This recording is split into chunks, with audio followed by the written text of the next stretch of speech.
አለው ማለት የሚችለው ማን ብቻ ነው? ማን ብቻ ነው? ከአዳማ ወደ አዲስ አበባ እየሄድኩ ነው፣ እግዚአብሔር ቢፈቅድ ማን ቢፈቅድ?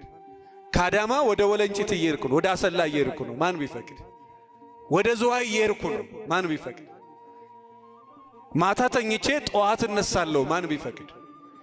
አልጋ ላይ ተገለባብጦ ጠዋት መተኛት ቀላል ነገር ነው እንዴ? አንተ ተኝተህ እኮ የነርቭ ሲስተም፣ የደም ዝውውር፣ ያተነፋፈስ ስነ ስርዓትን ማን ነው የሚቆጣጠረው? ማን ነው የሚቆጣጠረው? ስሙ የተመሰገነ ይሁን። ስለዚህ ዝም ብለህ ከመሬት ተነስቶ እኔ አለው አይባልም። አለው ማለት የሚችለው እግዚአብሔር ብቻ ስለሆነ፣ አለውም ካለ ያለው እሱ ብቻ ስለሆነ፣ ያለም የሚኖርም ስለሆነ፣ ሰው ግን አለው ብሎ መናገር አይችልም። ማታ ከተኛ ጠዋት ላይ ይነሳ ይችላል። ሰውነት ስላለው አለው ማለት አይችልም። አይታችኋል አይደል? 70 ዘመን ሙሉ ካንገቱ በላይ ማሽን ውስጥ ገብቶ ይኖረውን ሰው። እኔ በጣም የሚገርመኝ እንደው እጅ ያላችሁ ሰዎች አላችሁ፣ አይን ያላችሁ ሰዎች፣ ሕያው እግዚአብሔር ምስክሬ ነው፣ ከዚህ በላይ ሀብቴ።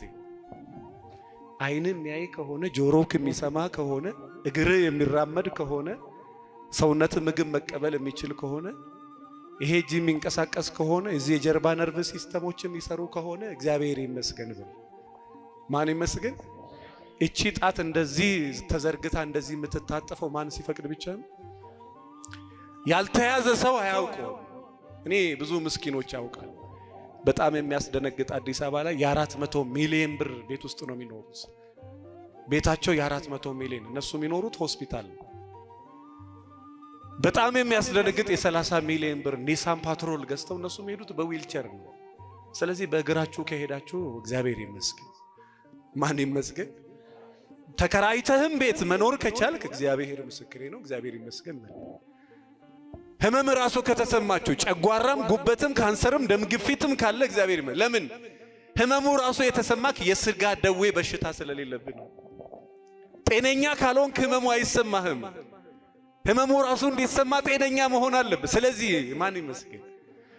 በትንሹ ነገር ደግሞ እግዚአብሔር ይመስገን ያላለ ሰው ዓለምን ሁሉ ቢገዛ እግዚአብሔር ይመስገን አይል እና በተዘጋው ደጃፍ ገብቶ የሰላሙ ጌታ እርሱ የሰላም አባት ሰላም ሰጪም ስለሆነ ሰላም ለእናንተ ይሆናል። ወገኖቼ ሰላም በለኝ ካላችሁት እመኑኝ፣ የእግዚአብሔር ሰላምና የዓለም ሰላም ይለያል። ሰላም ማለት የጥይት ድምፅ ሳይሰሙ መኖር ማለት አይደለም። ጦርነት መካከል ሰላም ያላቸው ሰዎች አሉ። ምንም የሌለ ቦታ ላይ ደግሞ ሰላም የሌላቸው ሰዎች አሉ። ሰላም ማለት የውስጥ ሰላም ነው። ያን የውስጥ ሰላም የሚሰጠው ማን ነው? አዲስ አበባ ላይ አንድ ጊዜ መገናኛ አካባቢ ከአያት ተንደርድሮ የሚመጣ ትልቅ ሲኖትራክ እንደዚህ ካወቃችሁ ይሄ ወደ መገናኛ አደባባይ፣ ይሄ ደግሞ ወደ 22 የሚያስኬድ መስግና እዚህ ስር የተኛ ልጅ አለ። መኪናው ክስክስ ብሎ በቃ እስከ ቦዲው እንጨቱን እስከ ጫነ ድረስ ገብቷል። እና መኪናው በእንትን ክሬን ጠዋት ሲነሳ ልጁ ከእንቅልፉ አልነቃም።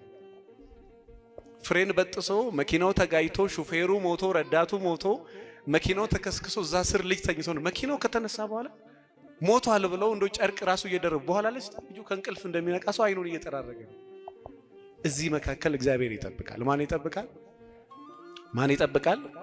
እግዚአብሔር። ወገኖቼ በተደጋው ደጃፍ ገብቶ ሰላም ለእናንተ ይሁን ይበላል። የኔ ቤት ሰላም ይፈልጋል፣ እናንተም የኔ ቤት ሰላም ይፈልጋል የምትሉ ከሆነ የሰላሙን ጌታ ወደ ቤቴ ይገባል።